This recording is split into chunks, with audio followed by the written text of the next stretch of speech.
Hey, how are you? I hope everyone is all good. Nice and early out in the fields. So, post-traumatic complex post-traumatic stress awareness month. I've done a few videos on things you can do in the here and now to help yourself once you realise that you're experiencing trauma, and things that you can carry on once you do engage with a coach or a therapist, which you absolutely should. This one's going to be kind of about mindset, rather than talking about symptoms and things like that, which I've done many times in the past.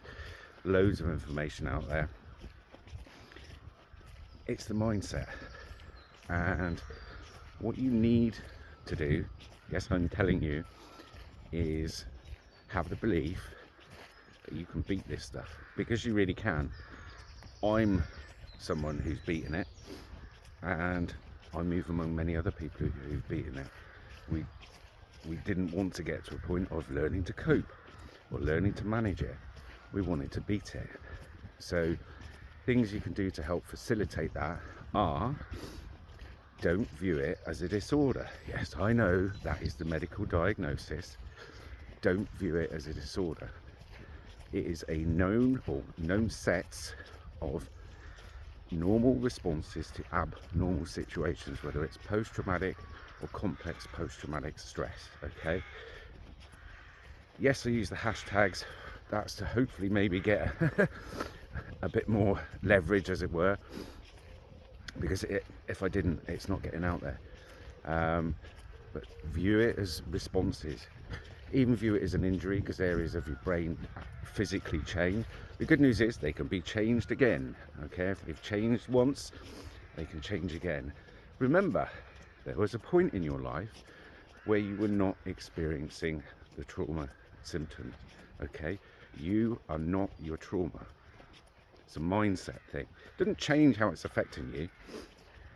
It changes how you view it. Empowers you a bit more to be able to move towards beating it. Believe that you can beat it.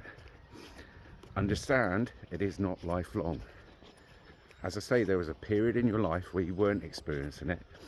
Then there was a period of your life where whatever it was that you went through might be a one-off event, in which case it's post-traumatic stress. If it's more things layered up, and or it's over a long period of time, it's complex. That's it in a nutshell. Okay, believe you can beat it. You will, in the very early stages, view yourself as a victim. Try not to do that. I've said in the past that there's no movement in the word victim. There is movement in saying I'm someone who is struggling with something, because when you're struggling, you're trying to move. There's no movement in victim. Again, doesn't change anything, doesn't change how things are affecting you, doesn't change what happened. It's just slightly more empowering. Okay, now it's very common once you start your coaching or your therapy, whatever, and the therapist say, what do you want? I want to get back to being me, because you don't feel yourself, you're not yourself. However, one of the things I would recommend is begin to look at how better you can be once you've completed that recovery process.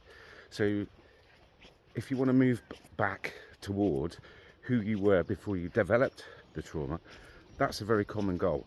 That's a good thing. Okay. However, if you get back to that person, the things that have affected you in the past, if you encounter similar things again, and there is a caveat to this as always, the likelihood is you're going to struggle again. Okay, so you can empower yourself further.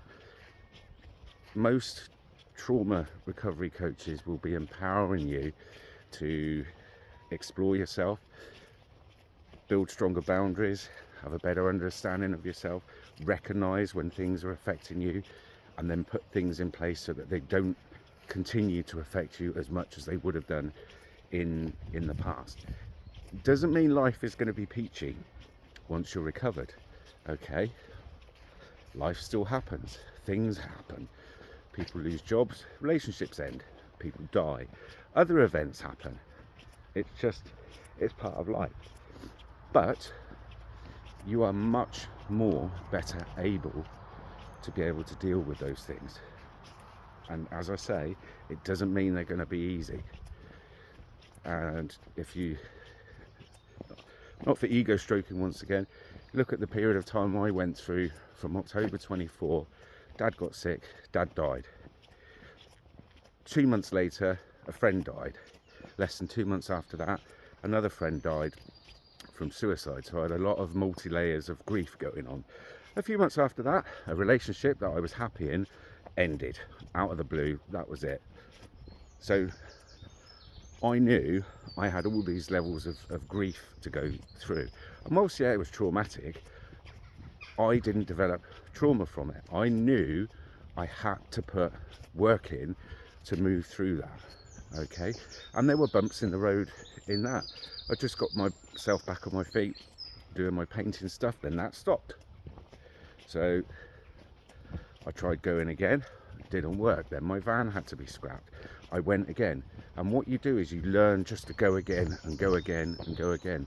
But what you really want to be driving towards is not viewing yourself as a survivor, which is a good place to be when you are in the recovery process itself. Okay, I'm not denigrating that. Afterwards, how about you view yourself as someone who experienced traumatic events that led to developing complex trauma or post-traumatic stress, and it now no longer affects you? That's how I view myself. You do get people who just want to get to a point, and you see these online all of the time, where they're able to cope with their symptoms and manage their symptoms, but they do this for years. Okay, to my mind, there is no need for that. You can completely kick this stuff out of the park. It is not lifelong. It does not have to be. Okay, trust me. And you can, there's plenty of public speakers out there who've been through some horrendous experiences. They're no longer traumatized. They've used it as a kickstart to get themselves into what's known as post-traumatic growth, and go on to public speaking, for instance, be someone who helps others through the recovery process. When you are in your early and mid stages of recovery, you will view yourself as a survivor. After that, put that one down. It's done. It served you well at the time, but it's done. What you don't want to do is stay in that space of managing things. Okay, it is not a lifelong condition, but you have to put the work in. Okay, hay fever's playing up today. You've got to put the work in with a coach who is trauma informed, or a therapist who is trauma informed. One of the things that people do, I did this, is you will maybe deny that you had it whilst investigating what was going on with you. I was at that point for 4 years. You may well have a half-hearted attempt at therapy or coaching and view the therapist as the one to fix you. You're fixing you, they're showing you how to. Okay, you have to put the work in. If you don't, regardless of how much you know, and at that point I was about 5 years educated, it's going to come back. Okay, so they are not fixing you, you are fixing you with their help.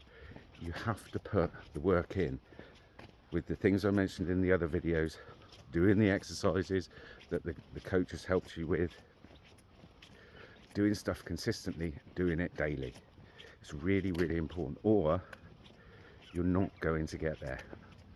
Another thing people do is they hide behind it. I did this 2019 when I got a diagnosis after 4 years of denying it. I then used it to excuse my poor behaviour. I've got post-traumatic stress. Yeah, and that's not on other people to deal with. It's on you. You didn't ask for this. You didn't ask to experience the things that you experienced. Very often it's it's unfair and unjust, but you learn to let that go. But you can only do that with proper help. It's not, I can't stand here or walk here and say, just learn to let it go and it's going to go. It doesn't work like that. But you don't get to use it as an excuse for your shitty behaviour. And people who are mentally unwell don't behave very well, okay? Accept the condition. You didn't ask for it. Own the condition.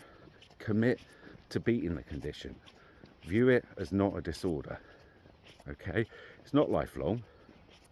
It's just a name in a book.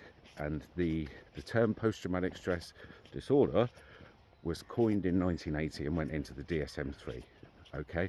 Diagnostic Statistical Manual of Mental Disorders. Therefore, everything in there is classed as a disorder. It's just something somebody came up with. But the connotations of it, it means people view themselves as very, very broken, okay? I've got a slightly different stance on things like autism and ADHD because that's lifelong. We have to learn to cope with those. So maybe they are disorders, maybe they're not. Maybe we're just in a world that isn't built for people like us. But something like complex post-traumatic stress, don't view it as a disorder. Don't hide behind it. Believe you can beat it. Commit to beating it. Put the work in with a coach. They'll show you what to do. You will make mistakes. There'll be bumps in the road. There'll be things in the future that you'll find difficult. It doesn't mean you're never going to struggle again. It means that you're better able to cope with what life throws at you in sort of future months, years. And you get to a point, as I've said, where you were someone that went through something at a point in your life that was caused by whatever it was. It happened, now you're over it, now you're through it, and you can use it to springboard yourself forwards into post-traumatic growth if you wish. Some people view me as in that at the moment. I don't, but maybe it's not up to me to decide that, is it? You can continue on with your career, maybe you can change careers. You can do whatever you want. If you need excuse me, if you need time off work, take time off work. It's really important, because trying to push through something like that, it isn't going to help you. Your work will suffer. I don't like that term either, suffering, but the quality of your work is going to diminish. Then you're going to get pulled into the office. That's going to make you feel worse.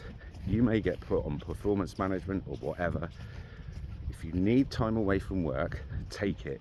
You are investing in yourself for the future, okay? And you can do whatever you want. You can be who you want.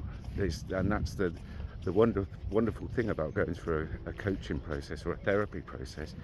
You can learn to be who you want. And the old you is still a part of you, but they're not you now, okay? If you're struggling, you really must reach out, but it is all about the mindset. So just to re-emphasize, you've got to accept that you have the condition. Then you have to own the condition. Don't view it as a disorder. Don't view it as lifelong, and know that it can be beaten. And as long as you put the work in, you will get there. If you're struggling, reach out. See you in the next one. Ta-ta.